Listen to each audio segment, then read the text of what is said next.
un yo lujurioso ha entrado en el cerebro de uno, en vez de identificarse con ese yo gozando de medicina a lo lindo, proceder en forma diferente, decir, hombre, me está molestando demasiado este yo, voy a desintegrarlo, voy a volverlo polvareda cósmica, para que no me siga atormentando con sus morbosidades. Luego, sumergirse en meditación, tratando de comprender lo que es la lujuria. ¿A qué sirve la lujuria? Aquel cuerpo que le sirvió a uno para satisfacerse en sus horas de placer, va al panteón, allí le brotan gusanos por los ojos, por la nariz, por la boca, por los oídos, por el sexo, por todas partes.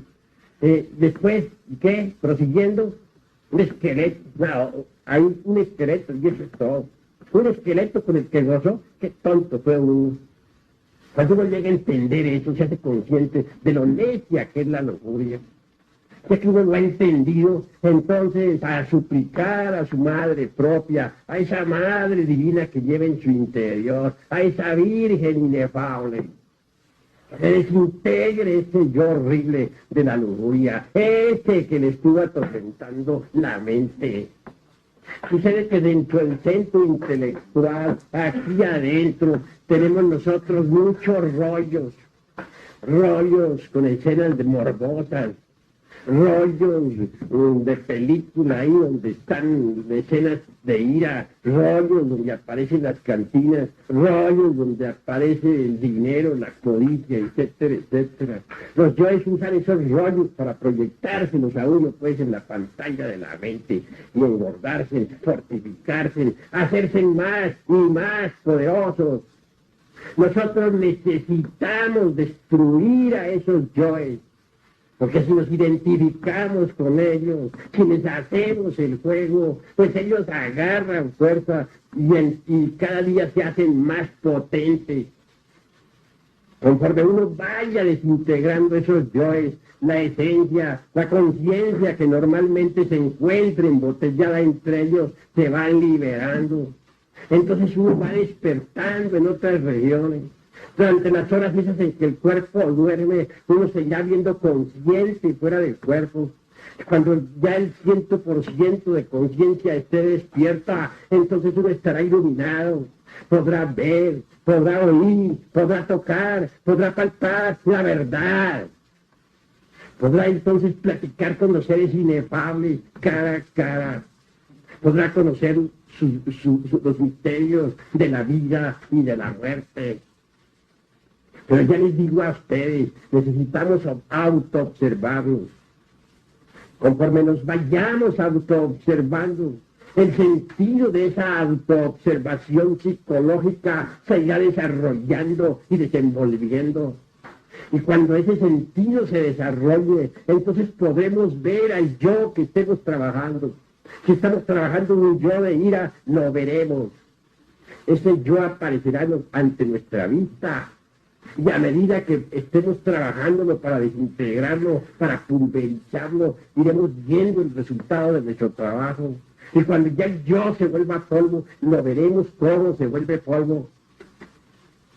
Sí, pues el sentido de la autoobservación psicológica está latente en todos ustedes, pero necesitan desarrollarlo. Y se desarrolla, les digo, a base de autoobservación. Uno necesita vivir en estado de alerta percepción, alerta novedad, de instante en instante, de momento en momento, para autodescubrirse. Un ser humano realmente, o un humanoide, para hablar más claro, lo único que tiene adentro es un montón de yoes. Eso es todo. Cuando llega la hora de la muerte, ¿qué es lo que continúa en el más allá? Pues todos esos yoes.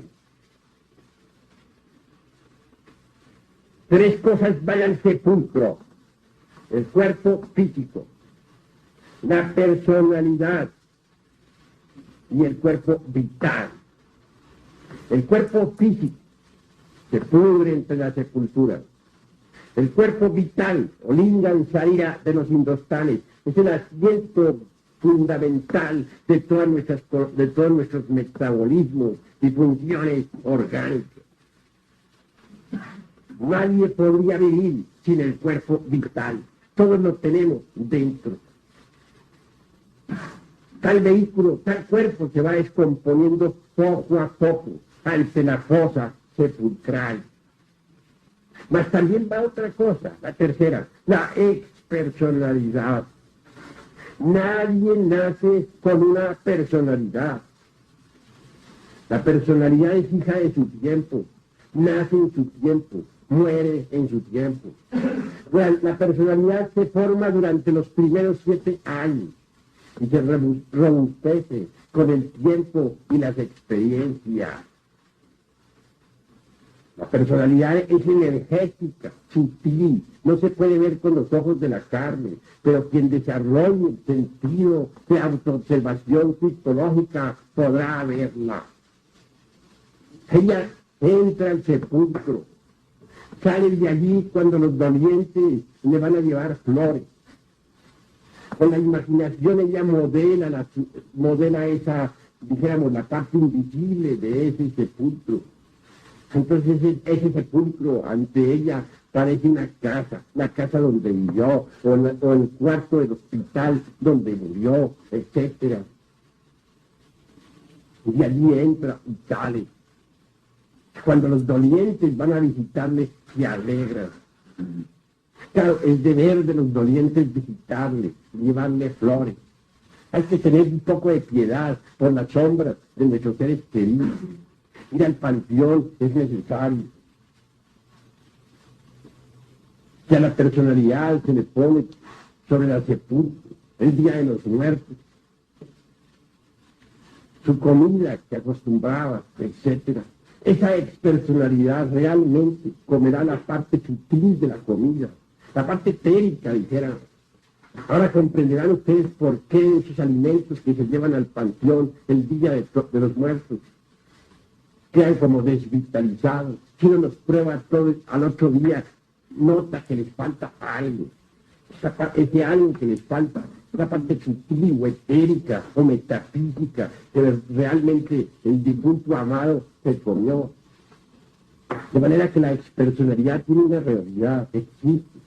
Pero poco a poco, para bien de todos, esa expersonalidad se va disolviendo lentamente.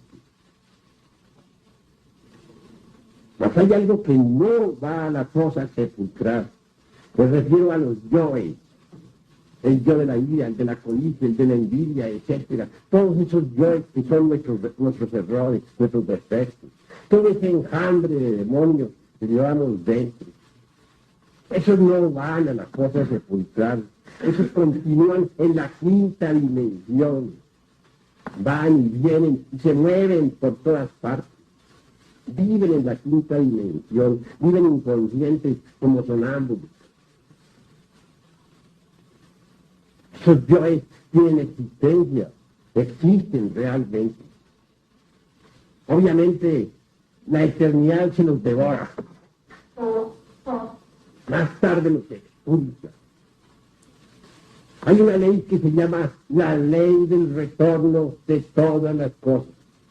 Es decir, todo retorna, todo regresa, todo vuelve al punto de partida original. Los astros regresan siempre alrededor de sus soles, al punto de partida original. Los átomos dentro de las moléculas, en órbita alrededor de sus centros de gravedad, regresan al punto de partida original. ¿Por qué seríamos nosotros una excepción? ¿Por qué?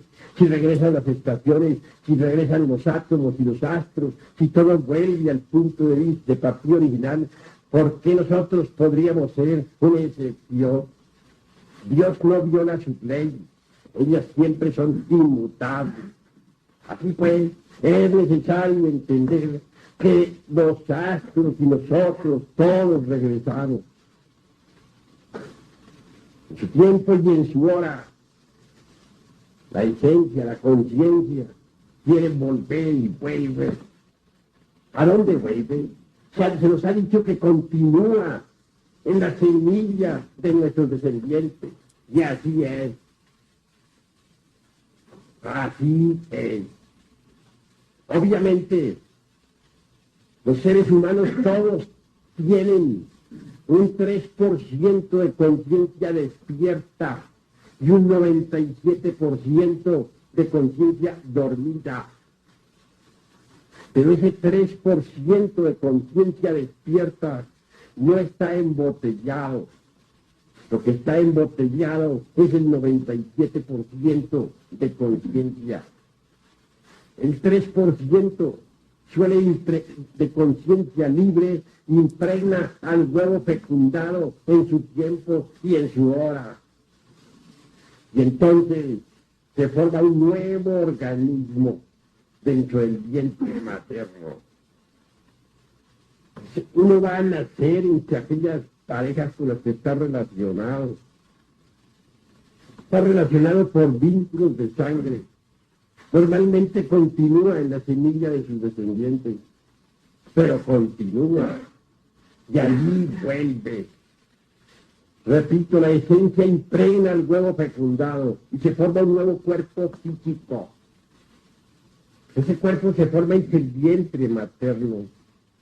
Los ángeles del destino dotan a ese cuerpo físico del principio vital, del asiento vital. Y cuando nace la criatura, cuando viene al mundo, entonces la esencia penetra, es decir, lo que es de conciencia libre, penetra dentro del cuerpo del recién nacido. Y nace el niño, viene a la existencia. Durante los primeros meses de nacido el niño, aún más durante los primeros 3 años, los yoes todavía no han tenido oportunidad de meterse en ese cuerpo de la criatura. Esos yoes dan vueltas alrededor de la cuna, van y vienen libremente. Quieren meterse, pero no tienen la oportunidad, porque para meterse se necesita la personalidad, y la criatura nace sin personalidad. Necesita formar una nueva, y la forma durante los primeros 7 años de la infancia. Más tarde comienzan esos yoes a meterse dentro del cuerpo del niño. Entonces aparecen los primeros relámpagos de ira o de celos, etc. Pero mientras esos yoes no se han metido en el cuerpo de la criatura, el niño es absolutamente inocente. Sin embargo, el 3% de conciencia que tiene ahí metido en el cuerpo le da autoconciencia.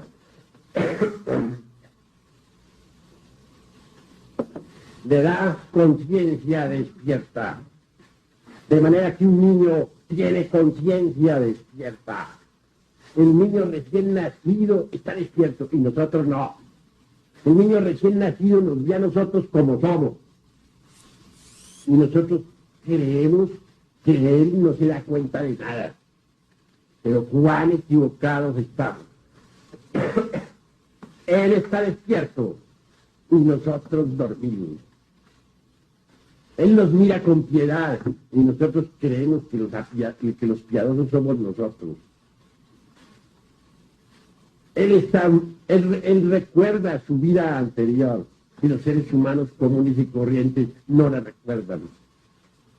Él está en contacto con el mundo invisible, ve a sus amigos de la quinta dimensión que van y vienen, a veces se sonríe, a veces está triste. Y nosotros no entendemos. Me recuerdan en estos momentos, me recuerdo con claridad cuando yo era un niño,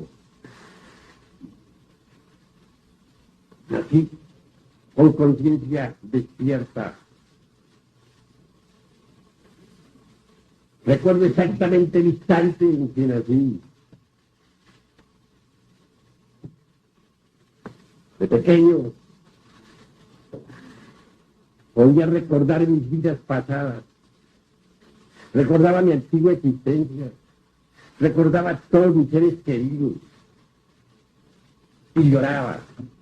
Pero mi buena madre pensaba que lloraba de hambre o de sueño. Muy claro, venía a